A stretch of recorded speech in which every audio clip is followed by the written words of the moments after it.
England 2, Slovakia 1. Gareth Southgate's side advanced to the quarterfinals of Euro 2024. Hey guys, welcome to the channel. Welcome to another video. Yes, today's video is going to be the instant match reaction to England's 2-1 victory over Slovakia tonight. The game was taken all the way through to extra time, and in 120 minutes, England prevailed. But it wasn't exactly convincing, was it? We're going to be talking about the England performance, where this leaves the Three Lions, and obviously Gareth Southgate and everything else going forward. But before we go any further, I would like to remind you, please like the video and also subscribe if you're new. Both things are always and probably greatly appreciated. Get involved in the comment section as well. I'm sure you have a lot of interesting thoughts, comments, opinions, predictions, feelings, whatever you want to call it. That'll make for great and interesting reading, I'm sure, down below. So please do use and abuse that comment section, people. Would love to hear from you all on England's performance and result today. But we are going to obviously continue with this. We're going to talk England and everything else in between. England 2, Slovakia 1. It was exactly how I predicted it going. It was smelly. It was stinky. It was boring for a large part. It was frustrating. It was annoying. It was tear your hair out kind of moments all round from England. And in the end, the individual quality and, you can argue, the depth of England as well won it for the Three Lions. England catch life yet again in this tournament. They get lucky, they get fortunate, and now they're advancing to, I believe, face Switzerland in the final 8 of this competition. And I don't think, well, I won't actually say anything until obviously I come to make a prediction on that. But Slovakia are unlucky. Slovakia, for the first hour, I thought were brilliant.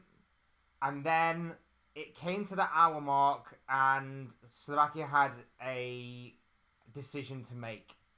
Do they go for a second goal or do they try and kill the game dead and just stop England from scoring a goal and play out a 1-0?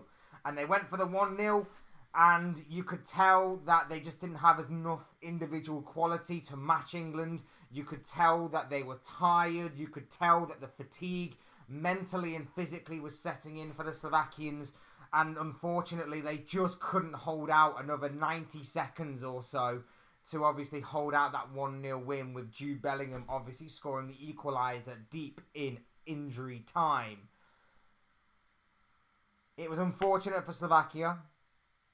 But like I say, the individual quality was the thing that shined through most for England, as predicted in my predictions.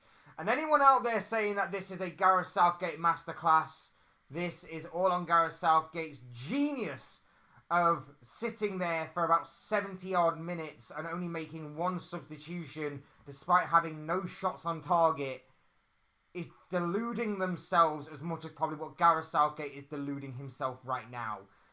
It was an abysmal display from England. No two ways about it. At the end of the day, you can argue that it's tournament football. As long as you get the result, it doesn't matter how you play. And to a certain extent, I understand that. And if you are high on the Gareth Southgate England train of thought and it's just about results for you, fine, fair enough. Okay? I'm not even going to try and argue with you. I get it. But to me, the performances must go hand in hand sometimes with the results. And we've not turned up in now 4 games in this tournament. We've had 4 games, 4 relatively, should be straightforward, easy games. And we've not turned up in any of them. And again, it's another shocking performance. And it all goes back to the manager. Yes, I can argue with certain individuals out there. Harry Kane, apart from 2 moments, he had one headed effort in the second half, and then of course he had his goal in the extra time period. Virtually non-existent. Jude Bellingham tried to make some stuff happen, but he didn't have his best game, despite obviously coming up trumps in injury time to equalise for England. Phil Foden, off day. Bukayo Saka, wasn't really in the game, then got moved to left back. That was a big talking point before the game. Should Saka start at left back? I can't actually believe Southgate genuinely moved Saka to left back during the game. Crazy to me. Kobbie Mainoo was our best player tonight by a million miles. By a million miles, Kobbie Mainoo was our best player tonight. And he didn't deserve what England were going through. Until obviously Jude Bellingham bails Southgate out yet again. Kieran Trippier seems injured, so he's going to be forced into making a change there. Mark Gahey probably had his worst game of the tournament tonight, but you know, I think as the tournament grew, you can argue he got better, but Slovakia weren't also attacking as much, so you know, whatever there. And I think he's going to be suspended for the Swiss game. So, again, Southgate will have to be made into a change there. John Stones was poor. Kyle Walker, absolutely abysmal. No two ways about it. Kyle Walker was absolutely atrocious tonight. Absolutely atrocious. The fact that Trent Alexander-Arnold did not come on for the entire game is a joke. It's an absolute joke. Jordan Pickford had nothing to do other than pick the ball out the back of his net. It's ridiculous. It's absolutely ridiculous. The tactics, the squad personnel, and everything that England went through tonight. Southgate caught life.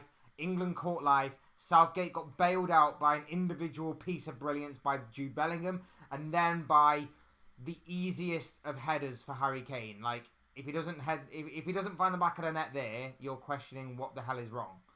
Like it was a very straightforward header for him to convert from close range. I'll say it again. England catch life. England catch life. And again, it all boils down to the manager. I can go through the individual performances there like I have done.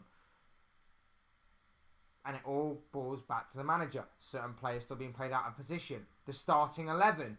The one thing I will praise Southgate for was starting Kobbie Mainoo tonight. But that's as far as my praise goes. Everything else he did was wrong. He still starts Phil Foden on the left. He's still starting Kieran Trippier. Kieran Trippier allegedly was meant to be carrying a knock or something all week. Still starts him. Still starts him. Madness. He plays Kyle Walker. No need to play Kyle Walker against Slovakia. But guess what? I think 2 or 3 times in that first half, Kyle Walker got caught out. Got caught out 2 or 3 times. They played the ball in behind him, and he got caught out ball watching 2 or 3 times. Now, if his name was Trent Alexander-Arnold, everybody and their mums will be on Twitter calling him out. But because it's Kyle Walker, no, can't say a word. Can't say a bad word about Kyle Walker. Can't say a bad word. He's the best fullback England's ever seen. Don't make me laugh. Don't make me laugh. Ridiculous. But it all goes back to the manager.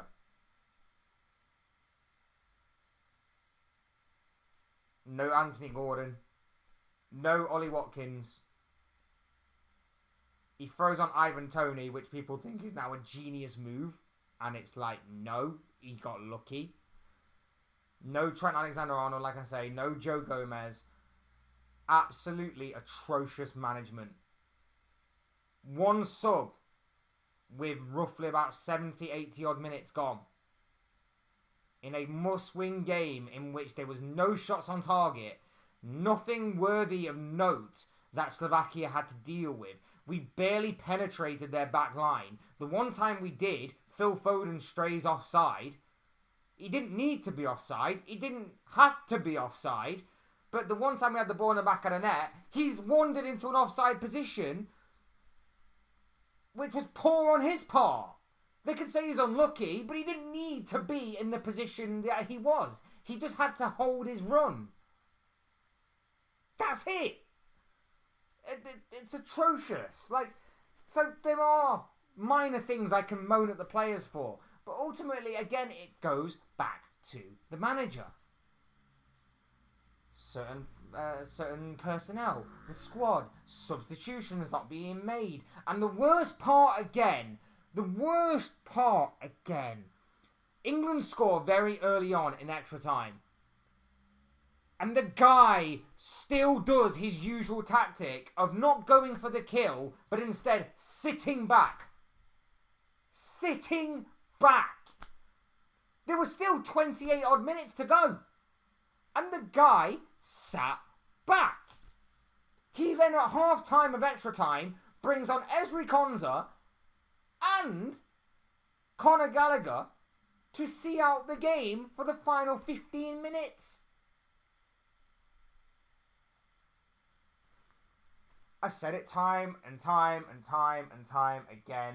Gareth Southgate has all the gear but no idea. He very well could go on and win this tournament. I've said that is a possibility. I have not been so deluded enough to go, England have absolutely zero chance of winning the European Championships this summer. I understand that there is a chance, and I understand that whilst they are in the more favourable side of the draw, that chance is increased by a little bit, despite the fact that England play such boring, lethargic, and uninspiring football that is lacking in excitement and entertainment value. I've conceded the fact that that could be a possibility. But honestly, whether we win it or not this summer, and I've been calling for this for a number of years, Southgate needs to go. If we win this tournament, it will be through sheer luck. Through sheer dumb luck. We were lucky to draw against Denmark. We were pathetic against Slovenia. We were pathetic tonight. And we got lucky through individual talent and quality and our incredible squad depth of individual talent and quality. As I said we would. That's all there is to it.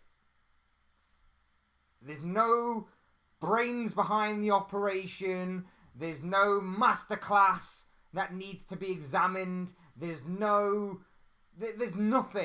There's nothing but luck and vibes. And like I say, we were 90 seconds away tonight from being absolutely humiliated in yet another European Championships and losing to the 45th ranked team in the world. The 45th ranked team in the world is Slovakia. And it took us 94 minutes. 93, 94, 95 minutes, whatever it was, to get a shot on target. That is atrocious. That is absolutely atrocious. You know what? Sack him tonight. Do an Ivory Coast. Sack him tonight midway through the tournament. Pull someone out of the crowd. Pull someone out of the crowd to be manager, because guarantee you, they'd be a lot better than him right now. They'd be a lot better than him right now. And I feel sorry for the fans as well. The fans that have paid a lot of money, a lot of hard-earned money, to go out to Germany. I feel sorry for them. Feel sorry for the ones that have gone all the way to Germany, spent a lot of money on travel, accommodation, food, drink, all of that kind of expenses and all of them kinds of things, and then they sit there in a stadium and they watch that. And especially because, as I keep saying, this tournament has been incredible for performances, individual moments, fantastic goals, and every team is competing at a level that is making the tournament exciting and interesting. And then there's England, the exception to everything that this tournament has shown us so far. It's a joke. Coming from the not just one of, but the tournament favourites, to play the way that they have done in this tournament so far, to be as lucky as they have been so far. It's ridiculous to me. It's ridiculous. And like I said, I feel sorry for the fans. I feel sorry for some of the players. If I was Trent Alexander-Arnold, if I'm Anthony Gordon, if I am Ollie Watkins, If I'm Joe Gomez, I'm bolting it out of there. I am Usain bolting it out of there, and I am legging it to the airport, and I'm going, you know what? You have no idea what you are doing, Southgate. I'm out of here. I'm starting my summer holiday. I am starting my summer holiday. Because the fact that Anthony Gordon can't get in this team, despite the fact that he would bring natural balance to our left side, is a joke. The way that Trent Alexander-Arnold is a beautifully unique talent with incredible creativity from the position that he plays, who can control a game from his position and just do all those wondrous, incredible, one-of-a-kind things that Trent does, is a joke that he did not even touch the pitch today. In a playing capacity, he did not touch that pitch today, which is a joke. Joe Gomez should have started at left back ahead of Kieran Trippier. The fact that obviously he didn't is a joke. The fact he's not even played a single minute yet is a joke. Ollie Watkins should have came on today. Again, Harry Kane is playing everywhere but the position that we need him to play. Ivan Toney comes on, helps him set up the goal.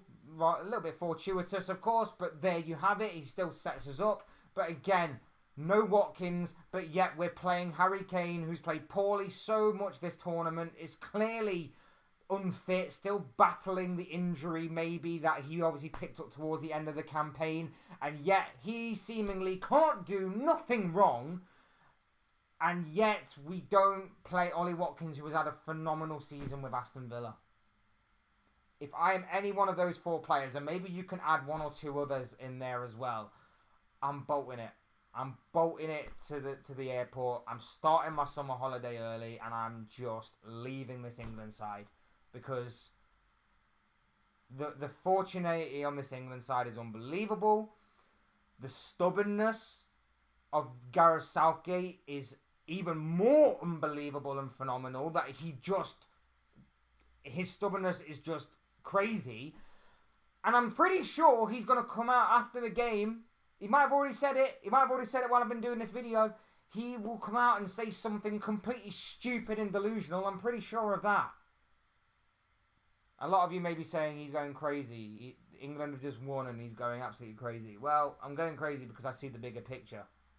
I'm going crazy because I see that the tournament favourites have been the worst performing team in the Euros so far, and yet we've made it down to the final 8.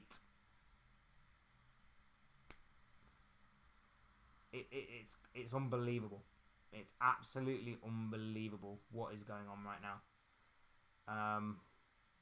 But yeah, there you have it. There you have it. Jude Bellingham and Harry Kane, England's heroes tonight. They bail Gareth Southgate and England out of yet another jam.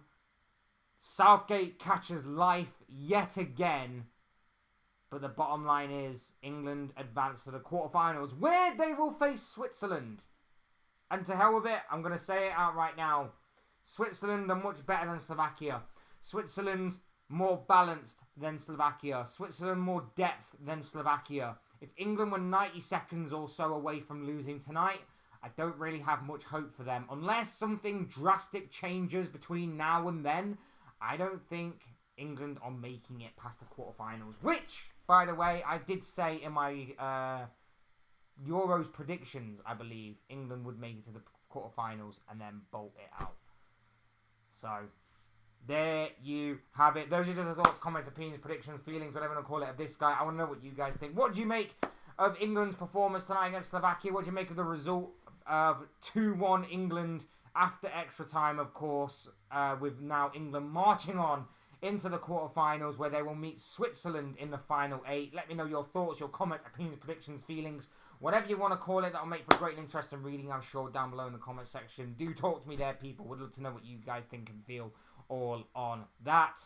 Otherwise, hit the like button on the way out if you enjoy the video. Subscribe if you are new and want to see more content like this. Both things are always incredibly greatly appreciated. Thank you all so much for watching and listening. I've been Fletch. This has been another Fletch Talks video, and I will see you speak with you all again soon in another video or live stream or whatever it may be. Cheers, guys. Thanks for watching. Take care. Enjoy the rest of your night. I'm going to watch Spain and Georgia now. Have a good night. Speak to you all again very, very soon.